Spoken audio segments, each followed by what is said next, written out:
వైసీపీలో ఇప్పుడు liquor scam tension పెంచుతుందా, లేదంటే విజయసాయిరెడ్డి రేపు సిట్ ముందు ఎలాంటి వాంగ్మూలం ఇవ్వబోతున్నారు అనే టెన్షన్ పెంచుతుందా? ఏది ఏమైనా మొన్నటి వరకు నెంబర్ 2గా వ్యవహరించారు విజయసాయిరెడ్డి వైఎస్ఆర్సీపీలో. చాలా కీలక అంశాలు, అలాగే చాలా రహస్యాలు కూడా ఆయనకు తెలుసు అనేది ఒకానొక సందర్భంలో ఆయన అప్రూవర్గా మార్చి జగన్ని పూర్తిగా పతనావస్థకు తీసుకెళ్లడానికి కూడా ఆయన ఉపయోగపడతారేమో, అటు బీజేపీకి కానీ ఇటు తెలుగుదేశం పార్టీకి అని ప్రచారం జరుగుతున్న నేపథ్యంలో ఇప్పుడు లిక్కర్ స్కామ్ వ్యవహారానికి సంబంధించి, అలాగే మిగిలిన అంశాలకు సంబంధించి ఆయన నోరు విప్పబోతున్నారా?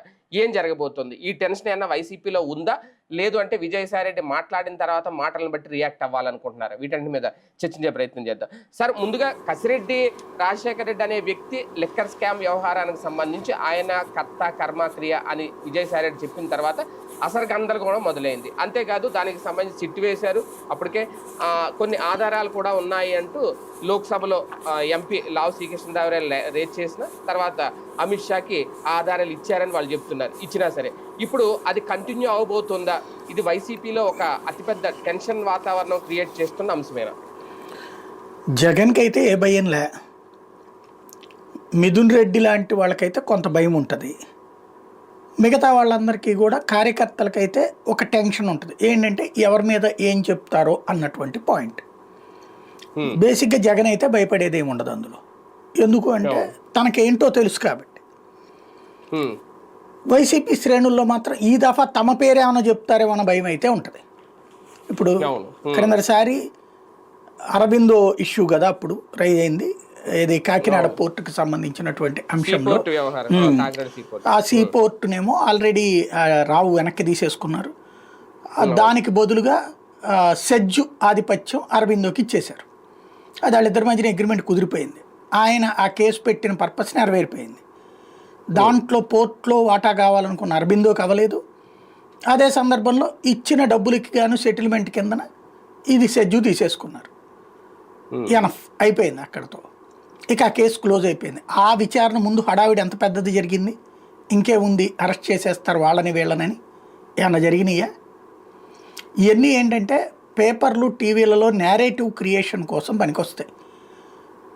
ఎవరైతే వైసీపీని నరికేయాలా, చంపేయాలా, దాన్ని నాశనం చేసేయాలి, అణిచేయాలి అని కోరుకునేటటువంటి తెలుగుదేశం పార్టీకి సంబంధించినటువంటి హార్డ్ కోర్ ఫ్యాన్స్ యొక్క మానసిక సంతృప్తిని కలిగించేందుకోసం జరిగే కేసులు ఇవన్నీ.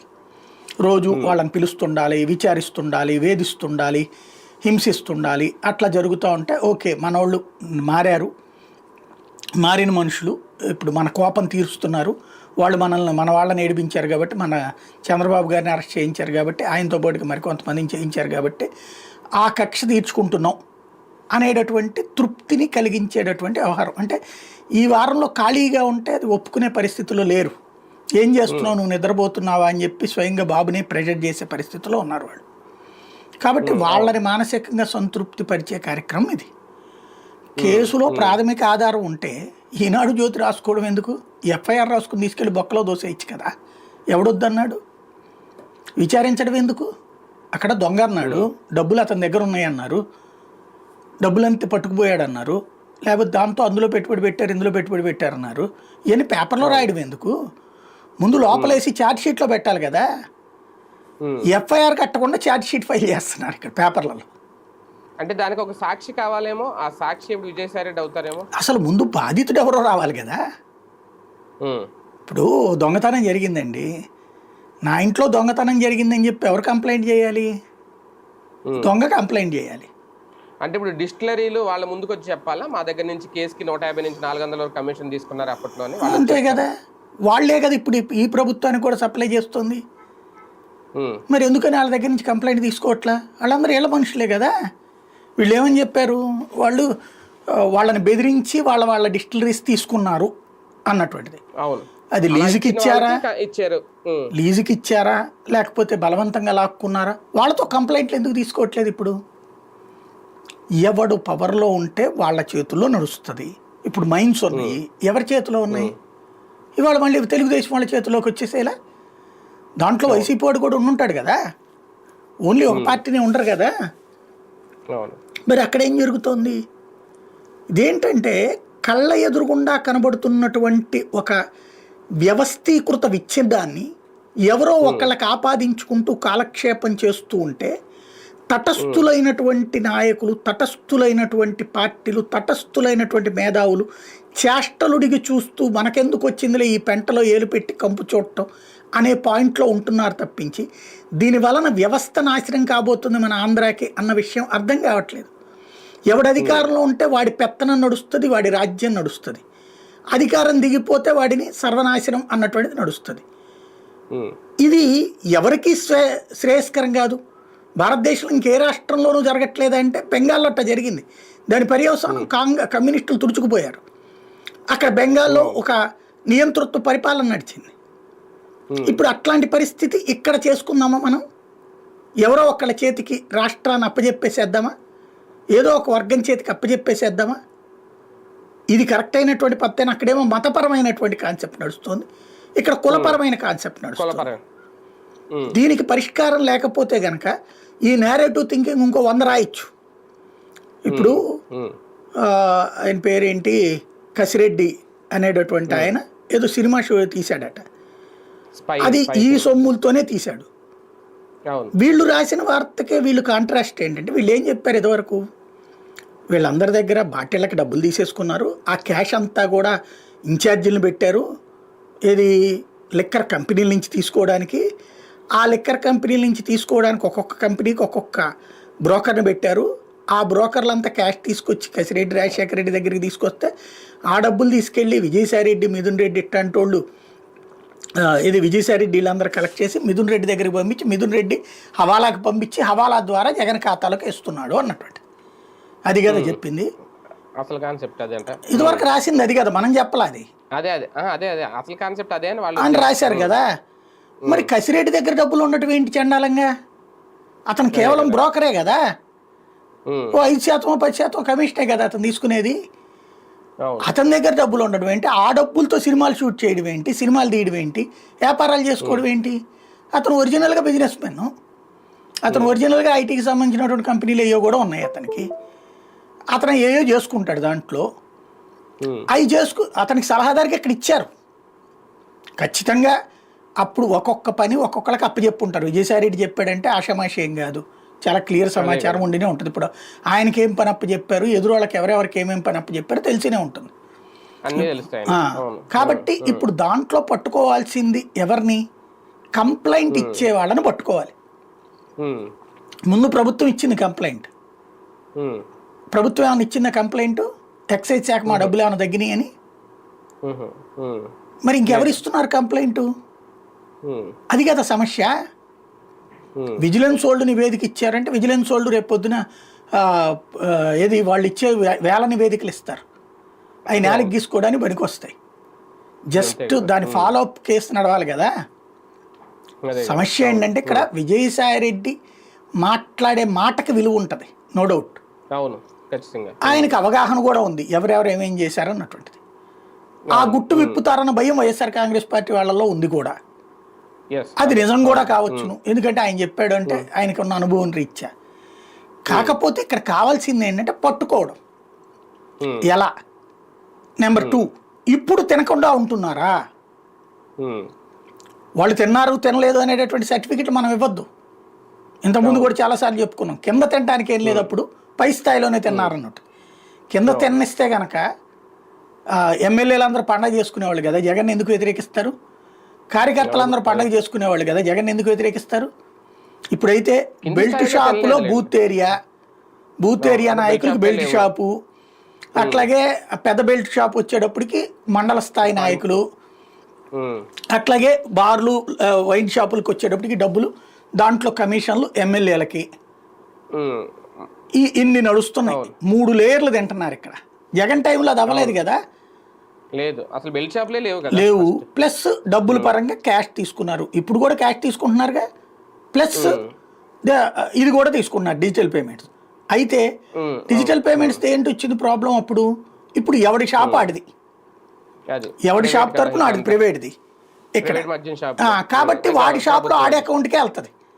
ఒకవేళ తప్పు అకౌంట్ తప్పుగా డబ్బులు ఏమైనా ట్రాన్స్ఫర్ చేసినప్పుడు 80 రూపాయలు కొట్టబోయి 800 కొట్టాడు అనుకోండి, ఇదిగో అన్నాను చూపెడితే వాడు ఎదురు ఇవ్వడానికి వీలవుతుంది, వెంటనే ఇస్తాడు. గవర్నమెంట్ అయితే ఇవ్వలేదు కదా, అది అప్పుడు సమస్య. అవును. దాని వలన ఇంకోటి ఏంటది, మొత్తం అంతా కలిపి ఒకటే అకౌంట్ కింద పెట్టడం. అది అప్పుడు జరిగింది ఏంటి మనకి, ఈ ఫర్ ఎగ్జాంపుల్ అదేది బ్రాండ్ ఫ్యాక్టరీ అనేది ఉండేది, బట్టల కొట్టు, పెద్ద బట్టల కొట్టు. దాంట్లో ఏం పెట్టేవాళ్ళు, ఎవరికాళ్ళు తయారు చేసిన కంపెనీలు అయ్యి ఒక్కొక్క ఏరియా, ఒక 100 చదరపు అడుగుల్లో ఒకడు, 200 చదరపు అడుగుల్లో, వాళ్ళు వాళ్ళ స్తోమతను బట్టి అక్కడ అద్దెకి తీసుకునేవాళ్ళు. తీసుకుని వాళ్ళ తరపున ఒక మనిషి అక్కడ ఉంటారు, అమ్ముతుంటారు. బిల్లు మామూలుగా బ్రాండ్ ఫ్యాక్టరీ పేరునే ఇస్తారు, ఇంక్లూడింగ్ డిస్కౌంట్ అవన్నీ కూడా. డబ్బులు ఆ కంపెనీకి వెళ్ళిపోతాయి, అద్దె పోను ఆ డబ్బులు వాళ్ళ చేతికి ఇచ్చేస్తారు. అప్పుడు బ్రాండ్ ఫ్యాక్టరీ సిస్టమ్ అట్లా నడిచేది. అట్లాగే లిక్కర్ షాపుల్లో ఏం చేశారు, అప్పుడు ప్రతి షాపుకి ఎవరెవరైతే బ్రాండ్లు తయారు చేస్తారో అవి షాపులో ఇచ్చేస్తారు. డైరెక్ట్ కంపెనీ వాడే ఇస్తాడు సప్లై. నీ దగ్గర 100 ఇచ్చావు నిన్న, 90 అమ్ముడు పోయినాయి, ఇప్పుడు మళ్ళీ 100 ఇచ్చిపోతాడు.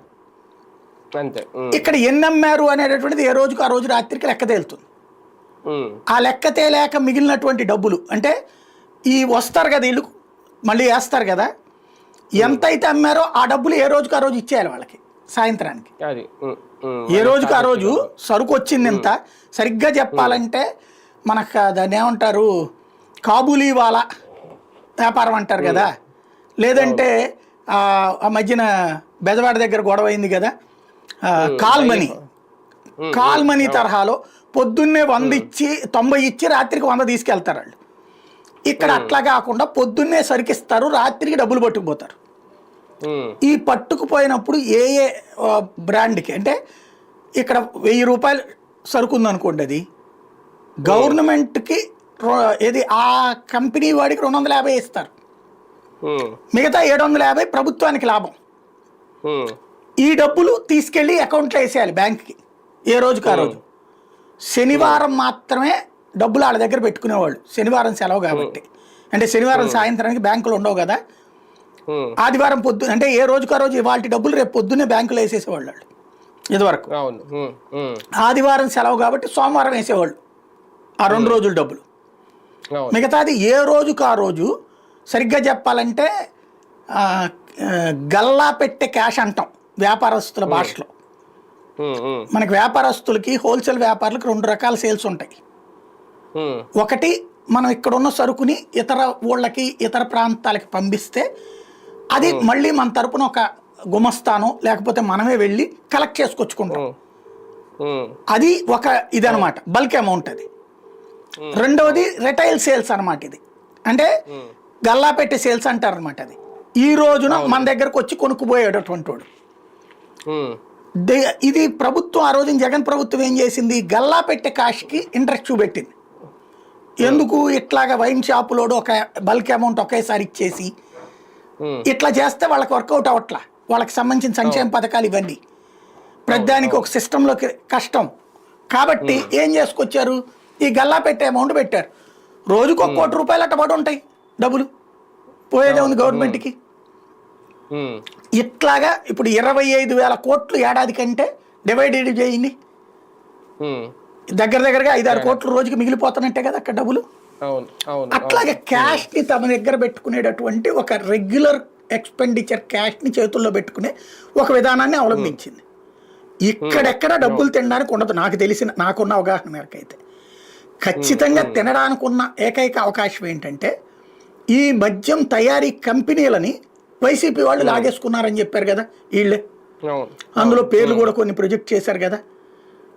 వాళ్ళ సరుకుల్ని అమ్మనీయకుండా, వాళ్ళది ఆర్డర్లు పెట్టకుండా వీళ్ళు తీసేసుకున్నారని, అలాగా ఒప్పుకోనటువంటి వాళ్ళ సరుకుని అమ్మనీయకుండా ఇబ్బంది పెట్టారు. దానికి సాక్ష్యం మాగంట శ్రీనివాసులు రెడ్డి, వైఎస్ఆర్ కాంగ్రెస్ పార్టీ నాయకుడు అయినా సరే, అతను బ్రాండెడ్ కంపెనీలు కాబట్టి అతను ఇంత డబ్బులు ఇవ్వలేననేటప్పటికి, వీళ్ళకి ఇవ్వకపోయేటప్పటికి కంపెనీ, లేదా ఇంత కమిషన్ ఇవ్వరనేటప్పటికి అతన్ని పక్కన పెట్టారనే కదా వీళ్ళు రైట్ చేసింది.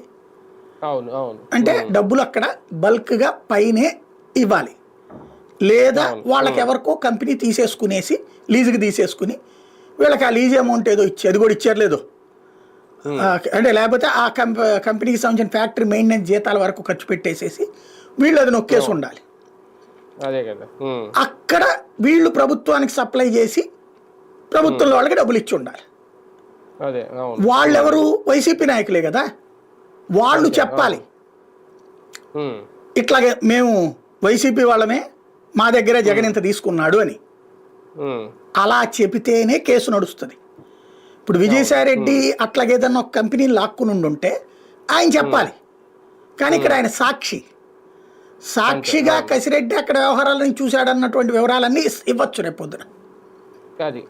ఆయన. కానీ ఎంత ఎంత ఎంత ఎంత అవినీతి జరిగింది, కేసుకి ఎంత తీసుకున్నారు, ఈవేళ చెప్పినట్టు 3,000 కోట్ల రూపాయల కుంభకోణం జరిగిందా, ఇవన్నీ విజయసాయి రెడ్డి గారు చెప్తారా? అదే అనేది, అది ఆయన ఏం చెప్తారు. ఇప్పుడు మొన్న చెప్పింది అయితే కనుక ఒక హింట్ ఇచ్చింది ఏంటంటే ఏ పని ఎవరు చేస్తారో అన్నటువంటిది. కాకినాడ పోర్ట్ నేను కాదు విక్రాంత్ రెడ్డి చూసుకున్నాడు, మద్యం నేను కాదు అతను చూసుకున్నాడు కసిరెడ్డి. ఇట్లాగా ఎవరేది చూసారో చెప్పారు ఆయన. ఆయన చెప్పింది సాక్షిగా పనికొస్తుంది కానీ ఇక్కడ కేసు కట్టడానికి పనికిరాదు. ఇప్పుడు ఈ రోజు వరకు వీళ్ళు ఎందుకని ఈ స్పెషల్ ఇన్వెస్టిగేషన్ టీం అనే సిట్టు ఏం చేయలేకపోయింది అంటే ఏ ఆధారము లేదు, గాల్లో దీపం పెట్టి దేవుడా నీదే భారం అంటున్నారు. ఇలాగ ముందు విచారిస్తే వాళ్ళు చెప్పే మాటల ఆధారంగా కేసు పెట్టాలనుకుంటున్నారు. మిథున్ రెడ్డికి ఎందుకు వెసులుబాటు ఇచ్చింది సుప్రీంకోర్టు? అక్కడ ఎందుకు వీళ్ళు వాదించలేదు, మా దగ్గర ఇదిగో ఆధారాలు ఉన్నాయని లోపలేసేయాలని ఎందుకు చెప్పలా? అక్కడ ఏమీ లేదు కాబట్టి. కసిరెడ్డి కూడా ఇప్పుడు ఎందుకు దొరకట్లేదు, సుప్రీంకోర్టులో ట్రై చేసుకుంటున్నాడు కాబట్టి. సుప్రీంకోర్టులో బెయిల్ దొరికితే ఆటోమేటిక్గా అతను కూడా వస్తాడు తెర ముందుకి, అప్పుడు మాట్లాడతాడు అతను. కానీ ఒకటి సార్, విజయసాయి రెడ్డి గారు కసిరెడ్డి మీదో లేదంటే డైరెక్ట్గా జగన్మోహన్ రెడ్డి మీదో ఎవరి మీద ఆయన ఆ కసితో రగిలిపోతున్నారు అనేది ఇక్కడ. ఎందుకంటే ఆయనే ముందు ఆ అంశం ఎత్తడం, ఇప్పుడు 18వ తారీఖు విచారణ రమ్మంటే 17వ తారీఖున నేను వస్తానని చెప్పడం, ఆయన ఏదో ఒక అద్భుతమైన రహస్యం, ఒక గొప్ప విషయం బయట పెట్టబోతున్నారు అనేది. అంటే ఎందుకు విజయసాయి రెడ్డి గారికి అంత ఇది వచ్చింది సడన్ గా? ఏం తెలియాలి మనకు కూడా రేపు పొద్దున. అసలు ఆయన అంతటా ఆయన చెప్తే తెలుస్తుంది కానీ వాస్తవంగా అయితే కనుక జగన్ ద్వేషి కాదు అతను, లేదా జగన్ చుట్టూ ఉన్నటువంటి క్వార్టరే ఆయన ఏడిపించింది అన్నటువంటిది అయితే ఆయనలో ఉన్నటువంటి కోపం, నో డౌట్. అదే ఆయన ఓపెన్ వాళ్ళందరినీ ఇక్కడ ఇరికిస్తావా, వాళ్ళందరి మీద చెప్పడమా? అయితే దానివల్ల శత్రువులు పెంచుకోవడం తప్పించి లాభపడేది ఏముంటుంది? పైగా వైసీపీ కూడా భారీ నష్టం అవుతుంది. అంటే అది వైసీపీకి నష్టం చేకూర్చడానికి ఇప్పుడు ఒక ప్రచారం ఏం చేస్తున్నారు, ఆయన బీజేపీకి వెళ్ళిపోతున్నారు, బీజేపీకి రాష్ట్ర అధ్యక్షుడు అవబోతున్నారు, లేకపోతే తమిళనాడు ఇన్ఛార్జ్ అయిపోతున్నారు. ఇది వైసీపీ వాళ్ళు ప్రొజెక్ట్ చేస్తున్నట్టు. మళ్ళీ ఆయన రాజ్యసభ ఆయనకి ఇస్తారు, లేకపోతే వాళ్ళ అమ్మాయికి ఇస్తారు, ఇట్లాంటి ప్రచారము చేస్తున్నారు. జరుగుతుంది. బీజేపీనే దీని వెనకాలుండి నడిపిస్తే ఖచ్చితంగా జగన్కి మామూలు ఇష్యూ ఉండదు, అది సిబిఐ ఈడీల దాకా వెళ్ళే పరిస్థితి ఉంటుంది. విజయసాయి రెడ్డి కనుక అట్లాగా ఒప్పుకుంటే బీజేపీ చేస్తుందా లేదా అనేది రాబోయే రోజుల్లో తేలుతుంది. అంటే జగన్ మీద కోపంతోనో ద్వేషంతోనో తనకి పార్టీలో అన్యాయం జరిగిందో అని కసితో కొట్టడం వేరు, లేదు ఆయన్ని ఎవరో ప్రోత్సహించో ఒత్తిడి చేసే ప్రోద్బలంతోనో బయట పెట్టడం వేరు.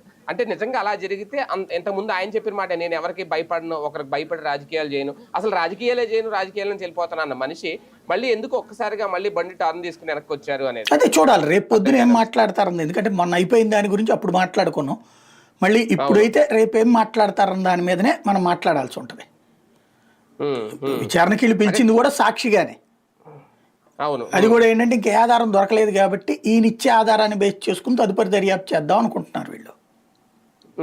కాబట్టి చూడాలి ఏం చేస్తారు అనేది.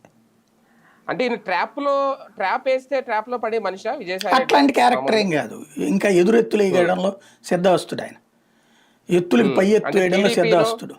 టీడీపీనో లేదంటే చంద్రబాబు గారు ట్రాప్ వేసి విజయసాయి రెడ్డిని అప్రూవర్ గా మార్చి వైసీపీనో జగన్నో అరెస్ట్ చేయడానికి ఈయనైతేనే ఒక ఆయుధంగా మారతారు అనేది కూడా, అలా ఏమన్నా ట్రాప్ లో పడ్డారు? అట్లా అయితే కనుక విజయసాయి రెడ్డి ఇట్లాగా ఆగి ఉండేవాళ్ళు కదా, ఇప్పటికీ అయిపోయింది కథ అంతా కూడా హైలైట్ చేయడం. కానీ ఆయన అప్రూవర్గా మారితే జగన్ జైలుకి వెళ్ళిపోతాడు, నో డౌట్ అందులో. ఎందుకంటే ఆల్రెడీ ఇంతకుముందు కేసులు అన్నిట్లో ఆయన ఏటుగా ఉన్నారు కాబట్టి. ఇప్పుడు కొత్తగా కేసులు అక్కర్లా, అజ్జాలు అక్కడ. కాబట్టి జగన్ని జైల్లో పంపించాలన్న ఆలోచన ఆయనకు ఉన్నట్టు కనిపించట్లా, ఓన్లీ జగన్ బాగుపడాలని కోరుకుంటున్నారు. జగన్ని బాగుపడలేకుండా చుట్టూ ఉన్న క్వార్టర్ ఇబ్బంది పెడుతుంది అన్నట్టు ఆయన ఫీలింగ్. సరే వీళ్ళకి సంబంధించి ఇట్లాంటి వాళ్ళు అందరి వల్ల జగన్ నాశనం అయ్యాడు అనుకుంటారా? అట్లా అనుకుంటారా? నేను అనుకోను, అంత అమాయకుడైతే కాదు ఆయన. అంటే జగన్ కూడా ఏదో తెలియని విషయం చెప్పాలనుకుంటున్నారా? లేదంటే చూడాలి, అది రేపు పొద్దున మాట్లాడే దాన్ని బట్టి మనం మాట్లాడాలి అది. రైట్. చూద్దాం. మొత్తానికి విజయసాయిరెడ్డి గారు అయితే మంచి కసితో ఉన్నారా? లిక్కర్ స్కామ్ విషయంలో కసిరెడ్డి ఇంకా అరెస్ట్ కాలేదు కాబట్టి ఆయన ఎక్కడ ఉన్నారో తెలియదు కాబట్టి ఈ లోపల విజయసాయిరెడ్డి గారు ఏమైనా కీలక అంశాలు బయట పెడతారా? అలాగే వైసీపీకి సంబంధించిన కీలక రహస్యాలు కూడా బయట పెడతారా? రేపు ఇంకా మరికొద్ది గంటల్లో ఈ విచారణ తర్వాత ఆయన ఏం మాట్లాడతారు? ఎందుకంటే విజయసాయిరెడ్డి గారితో ఉన్నది అయిపోయిన తర్వాత మీడియా ముందుకు వచ్చి ఆయన చెప్తున్నారు ఏమేం జరుగుతున్నది అని. ఆయన నోటి నుంచి ఏ నిజాలు వస్తాయనేది అందరూ ఆసక్తిగా ఎదురు చూస్తున్నారు. అలాగే వైసీపీలో కూడా ఆ టెన్షన్ ఆల్రెడీ స్టార్ట్ అయిపోయింది. ఏం జరుగుతుందో చూద్దాం.